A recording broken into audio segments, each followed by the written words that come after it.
Buenos días, clase. Bueno, vamos a seguir cuando lo dejamos el otro día en clase. No sé si os acordáis. Estuvimos viendo formulación y nomenclatura, ¿de acuerdo? Concretamente estuvimos viendo cómo se nombran y se formulan los óxidos. Pero de todas maneras vamos a volver a aplicarlo ahora para repasar un poco. Vamos a ver. Si habéis visto la entrada que he puesto en el blog, veréis que he dejado una tabla periódica incompleta. Solo aparecen los elementos químicos que entran en este curso de tercero de ESO, que ya vimos en el tema anterior de cuando vimos la tabla periódica y los elementos que había que saberse. Pero aparece una información nueva. Si os fijáis, en esa tabla periódica aparecen el símbolo químico de los elementos que tenemos que saber con unos números. Esos números reciben el nombre de números de oxidación. También se llaman estados de oxidación. Antiguamente había personas que lo llamaban valencia, pero la valencia en química significa realmente otra cosa, ¿de acuerdo? El término correcto es números de oxidación, o lo que he dicho antes, estados de oxidación, es lo mismo, ¿de acuerdo? Bueno, pues esos números de oxidación, para formular y nombrar bien, es necesario aprendérselos, ¿de acuerdo? Hay que sabérselo.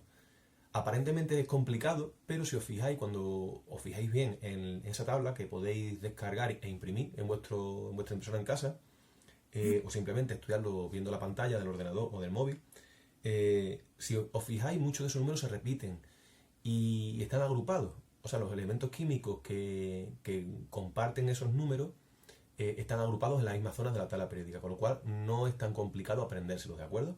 Además, según vayáis practicando con las actividades que yo os voy a poner estos días para aprender a formular y a nombrar, se irán quedando, porque siempre se repiten los más importantes, son los que suelen preguntar siempre, ¿de acuerdo? Bueno, pues, ¿qué significan realmente esos números de oxidación?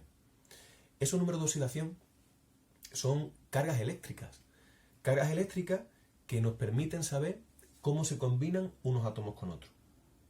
No sé si recordaréis que expliqué en clase que los compuestos están formados por varios elementos químicos distintos. Por ejemplo, el compuesto más importante para la vida, que ya sabéis que es el agua. El agua. ¿Por qué el agua es H2O y no H3O o HO? O H4O o HO2. ¿Por qué no? Bueno, pues esos números de oxidación nos permiten saber estos números que aparecen en la fórmula, ¿de acuerdo? ¿Cómo nos permite saber eso? Bueno, pues si os fijáis en la tabla periódica que os he dejado, el hidrógeno puede actuar con dos números distintos de oxidación. Uno es una carga positiva, se puede poner 1 más o más 1, ya lo sabéis, y otro es 1 menos, ¿de acuerdo? Eso es el hidrógeno. Mientras que el oxígeno solo puede actuar con dos cargas negativas. Bueno, si este elemento y este elemento forman un compuesto, sabéis que todos los compuestos, ya lo expliqué el otro día, tienen que ser eléctricamente neutros. Eso quiere decir que no pueden tener una carga global. Los átomos sí que tienen carga, pero el conjunto de la molécula del compuesto no tiene carga. Entonces, ya con ese requisito, vemos que es imposible que el hidrógeno en este compuesto del agua, cuando se unen hidrógeno y oxígeno, no puede ser hidrógeno menos 1, porque el oxígeno solo puede ser menos 2, ¿de acuerdo? No pueden unirse un átomo negativo con otro átomo negativo, ¿de acuerdo? Entonces la única posibilidad que nos queda es el hidrógeno con una carga positiva y el oxígeno con dos cargas negativas. O sea que se unirían estos. Ahora bien, tenemos otro problema, que un átomo de oxígeno tiene dos cargas negativas, mientras que un átomo de hidrógeno tiene una única carga positiva. Para que el conjunto sea neutro, harían falta dos átomos de hidrógeno. Por eso, la forma de la molécula de agua es H2O, porque hacen falta dos de hidrógeno por cada uno de oxígeno para que el conjunto del compuesto sea neutro. ¿De acuerdo?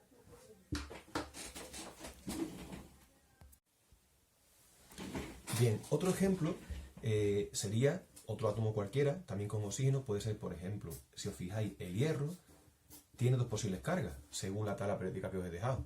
Puede actuar con dos cargas positivas o con tres cargas positivas. Y cuando se une con oxígeno solo puede actuar con dos cargas negativas, pues quiere decir que tenemos dos posibilidades. Los dos tienen carga positiva, con lo cual los dos se pueden unir a las cargas negativas del oxígeno. ¿De acuerdo? Cuando sea hierro con dos cargas positivas, tendríamos el compuesto formado por hierro y por oxígeno. Como el hierro tiene tres cargas positivas y el oxígeno dos cargas negativas, dos cargas positivas, ¿de acuerdo?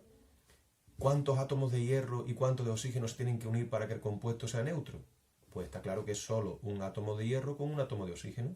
El compuesto sería FeO. ¿De acuerdo? ¿Qué ocurre cuando se unen el átomo de hierro con tres cargas positivas con el átomo de oxígeno con dos cargas negativas? Pues tendríamos Fe 3 más con oxígeno 2 menos.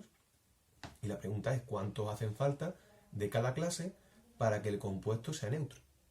Bueno, pues es un truco muy sencillo que consiste en intercambiar las cargas. Esta carga pasa aquí, pero sin signo, y esta carga pasa aquí, pero sin signo. O sea, esta ha pasado aquí, mientras que esta ha pasado aquí. Estos números de aquí abajo ya no tienen signo porque aquí abajo no representan cargas. Las cargas pueden tener signo positivo o negativo, ¿de acuerdo? Sin embargo, estos números de aquí abajo en las fórmulas, como antes en H2O, los números aquí abajo no tienen signo porque no significan cargas, no representan a cargas, representan qué cantidad hay de este átomo, del átomo que está justo delante del número. Por ejemplo, en el agua es H2O porque hay 2 de hidrógeno y 1 de oxígeno. El 1 no se escribe nunca en las fórmulas en química porque el 1 lo representa ya el mismo símbolo, ¿de acuerdo? El símbolo ya representa 1 y esto quiere decir la vez que se repite el símbolo. Aquí, en el FeO hay un átomo de oxígeno, un átomo de hierro.